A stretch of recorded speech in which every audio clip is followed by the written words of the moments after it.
Legal support Bangladesh চ্যানেলের পক্ষ থেকে সবাইকে স্বাগতম। আমি আছি আপনাদের পাশে অ্যাডভোকেট মোহাম্মদ জাকির হোসেন। আজ আমি যে টপিকটা নিয়ে আলোচনা করব, বর্তমানে বাংলাদেশে হাজার হাজার লক্ষ লক্ষ মানুষ ঠিক এভাবে প্রতারিত। বন্ধুর কাছ থেকে বন্ধু টাকা ধার নিচ্ছে, আত্মীয়র কাছ থেকে আত্মীয় টাকা ধার নিচ্ছে। যখনই টাকা চেতে যাচ্ছে, চাওয়ার জন্য চাচ্ছে, তখনই কিন্তু বিপত্তিটা ঘটছে।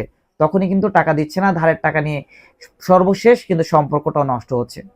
আজ আমি যে টপিকটা নিয়ে আলোচনা করব, বুঝতেই পেরেছেন যে মূলত ধারের টাকা পাওয়ার জন্য আইনগত ব্যবস্থা কি আছে আপনাদের জন্য।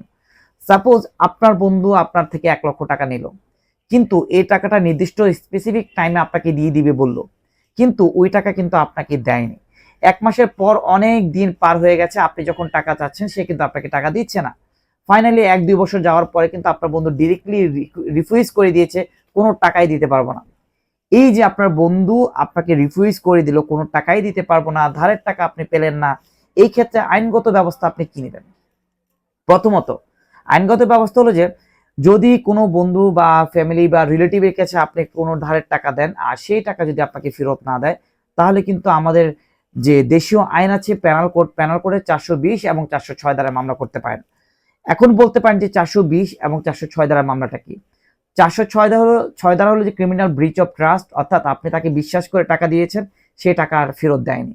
আর 420 হলো যে আমার টাকাটা সে নিয়ে তার নিজের মনে করে সে আত্মসাৎ করে ফেললো। এই হলো 420 এবং 407। এই হলো প্রতারণার মামলা।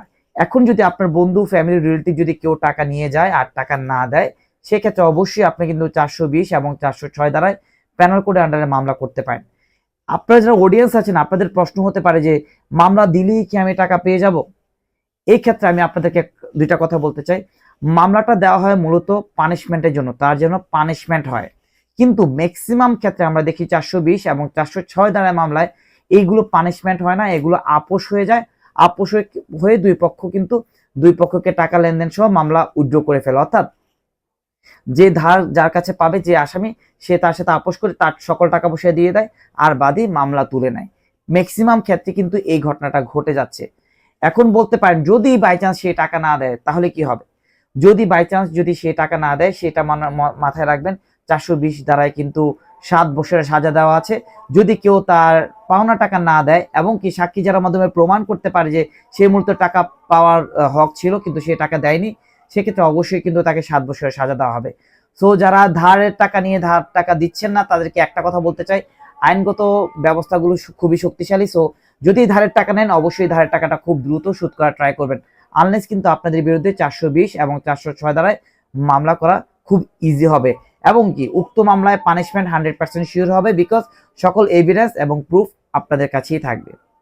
সেটা দাও।